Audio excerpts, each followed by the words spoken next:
പീഠത്തിൽ രത്നപട്ടാംബരമതിനുടെ മുകളിൽ പൂജ്യ തൃപ്പാതുകം വെച്ചാരാധ്യൻ രഘുരാമമന്ത്രമുരുവിട്ടേകാഗ്രചിത്തത്തോടും സംശുദ്ധം ബ്രഹ്മചര്യ വൃതമൊടു ജടയും വൽക്കലം അക്ഷമാല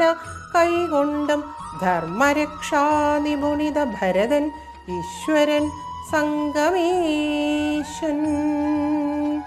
കാണാകേണം ശിരസിൽ ജഡമുടിവഹിതം നെറ്റിയിൽ ചന്ദനത്താലേ വൃത്തം ഭക്തന്മാരിൽ കനിഞ്ഞീടിന തിരുനയനം ധ്യാനപൂർണാലടഞ്ഞും മാണിക്യം പോലെ മിന്നും മധുകരവഹിത സ്മേരമുഗ്ധം മുഖാംബുദം തൃക്കൈയിൽ ജപമാലയർന്നൊരു പരബ്രഹ്മത്തെ വന്നി